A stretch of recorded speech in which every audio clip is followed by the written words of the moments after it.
As we are now revisiting the social system in a vertical manner, right? This, let's say, producer is distributing the goods through intermediaries using either wholesaler or retailers or authorized dealers or franchisees or even agents. And the final, let's say, group of customers will be the final consumers. Of course, bearing in mind there are many facilitating agents supporting or complementing or working hand in hand with these various channel members to distribute these goods and services efficiently and effectively from time to time within this dynamic marketing environment or business environment that they are facing.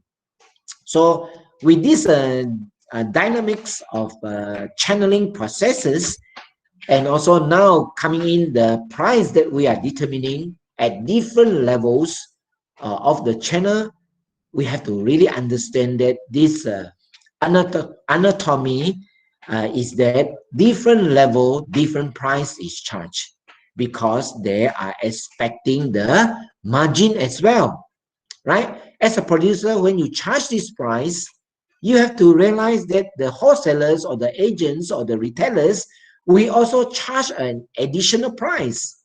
That is the anatomy, right? Right? Different level, different additional price will be charged because there is always a margin that they want to make. If not, what do they gain? What do they eat? Right? We have to understand that. So as a producer, please be alert, right? Please be empathetic, right? Because you need to give these rooms for them to move around, right? So that they still have extra price that they can charge, and it still later on would be reasonable as perceived by the final consumers here, right? Because it is very common that the wholesaler will charge, let's say, extra 10% or extra 5%, right? Depending on the nature of the market and the nature of the product, and also these characteristics or attitudes of the channel members, right? And of course, later on, the retailer will charge later on extra, maybe 10% or 15%, right? And agent will charge another extra 10% and so on. So at the end, you can see it will double the price as compared to the producer level, right? That's why you can see that, let's say a guava in Kuching, let's say at the farmer's end, only one guava, let's say 1 kilograms of guava, only let's say 5 ringgits. Let's say 1 kilograms, 5 ringgits. And then when they channel to this guava collector, right? Then the price will be different again. Will be extra how many percent again, right? So the cost of production for the guava could be 1 kilograms only, let's say 3 ringgits. Then the collector will pay for 5 ringgits. And then when the collector is selling to, let's say, the retailers in the hawker store there, then 1 kilograms is like 7 ringgits, right? And more so if it is later on when they charge to the customers, right?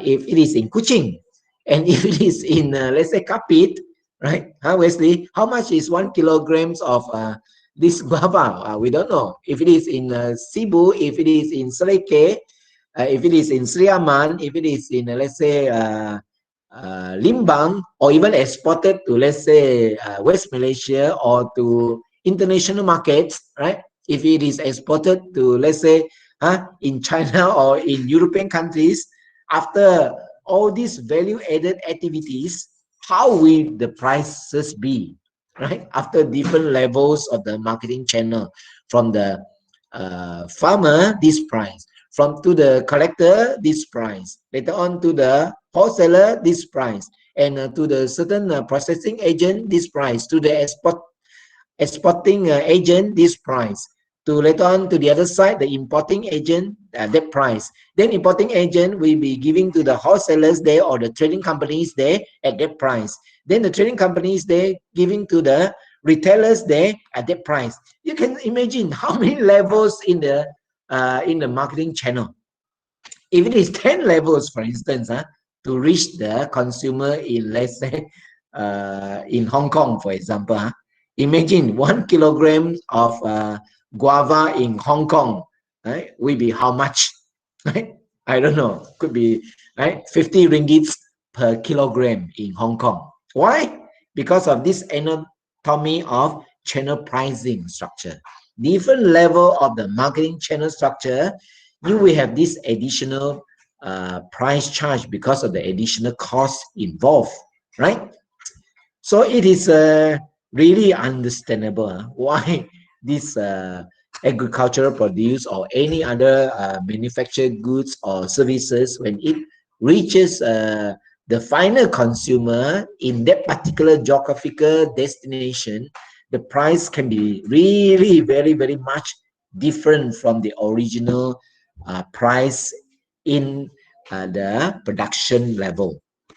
Okay, so that is the anatomy of channel pricing structure, from one level of the marketing channel structure to another level of the marketing channel structure, and finally to the final consumer.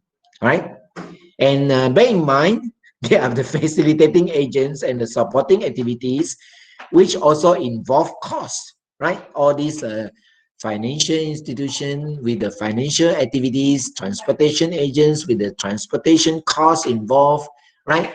With these agents charging you different prices, and later on the different, different agents, they have different services provided, advertising agents, right? So many parties involved, I tell you, right? So only if you know all these mechanisms and cost activities involved in this entire value chain, you will not understand how the price should be charged, right? So unless you have a very good understanding of the entire value chain, you do not know how to charge the price reasonably. That's why a lot of customers are complaining. Even the channel members are very dissatisfied, right? So please think of ways to really understand the entire value chain across the entire marketing channel, and also the various costs involved, and how to reduce the cost to improve the value to the various customers along the social system.